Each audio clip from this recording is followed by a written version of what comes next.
De Groen, een organisatie die hem focuste op kunst en cultuur.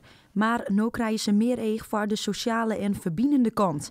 Het weekcentrum is officieel openen. Er gebeurt wel een heleboel al. Haast alle dagen in de week eerder wel iets op het sociale gebied en op kunst. En ja, er kan nog volle meer gebeuren. De Wiektuin is een van de grote projecten die er nog onkomt.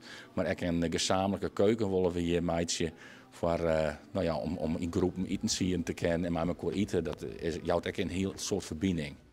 Tiere, met Stichting Yveske, werk je zo onder sociale verbinding. Een jongerencentrum is daarom openen.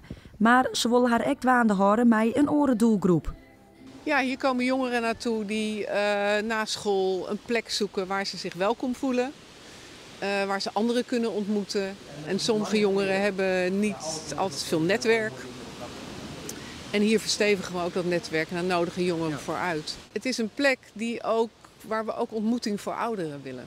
En dat is belangrijk omdat er steeds meer ouderen zijn. Vaak alleenwonend. En dan is het prettig als je een plek hebt waar je 1 of 2 keer per week een programma hebt. Waar je anderen ontmoet, waar je kan eten, waar je het gezellig hebt. En dat gaan we hier ook opzetten. Deze nieuwe ontwikkeling is al een hele stap, maar daarmee is het nog net dien. De toekomst betekent nog een soort goeds. Nou ja, we zijn een periode begonnen met dit verder uit te bouwen. En je ziet in periode wat er al gebeurd is, hoeveel mensen en hoeveel organisaties zich hier aansluiten.